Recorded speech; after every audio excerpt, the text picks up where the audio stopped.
In this week's top stories, a Me Too rally took place Saturday downtown.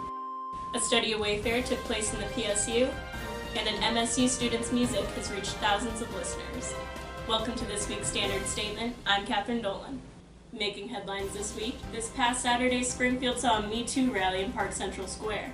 The event is organized by the group Me Too Springfield and is their second annual rally. To learn more, be sure to pick up a paper or check it out online. In MSU news, the Study Away Fair was last Thursday. The students were able to take a tour of the world right here in Springfield. Students got to learn about study opportunities in England, China, France, and even Antarctica. In other student news, MSU sophomore Jake Skinner is a musician who's garnered thousands of listens on Spotify and SoundCloud, along with hundreds of followers. Making music since middle school, he's now in talks with a record label in Miami and is preparing to potentially move and continue his music career. And now here's sports with Claire Niebrugge. Hello Bears fans, and welcome back to the Standard Sports Weekly. I'm Claire Niebrugge, senior sports reporter here at the Standard, and I'm excited to share what's been going on with all of you. Here's a little bit of what you missed over the summer. Bears catcher Drew Mealis was drafted in the 7th round of the MLB draft by the Oakland A's, while fellow teammate Davis Schwab was selected in the final round of the 2019 draft by the Atlanta Braves.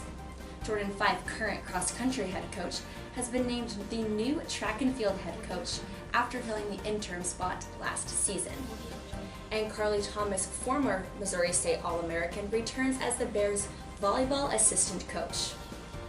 Last week, the women's golf team tied for second in the season opener, fueled by sophomore Abby Caviani, who shot 1 under par on Tuesday's round to finish 3rd individually.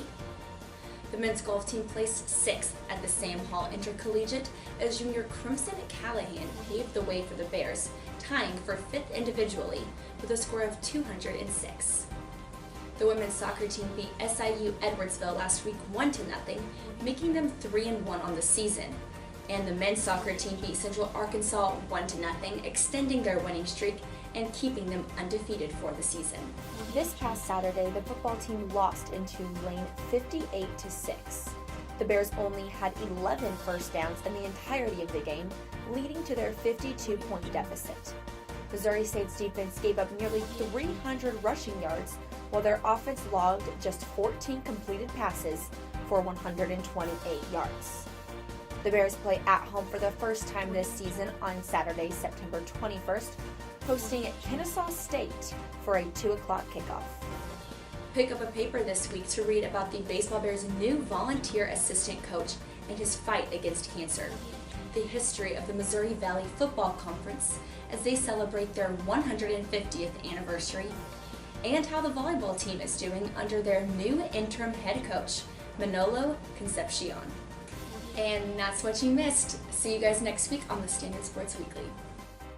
And that's all the headlines we have for you this week. Please be sure to follow us on all social media platforms. And if you want to learn more about these stories and stories we didn't have time to feature this week, you can go to the-standard.org. I'll see you next week.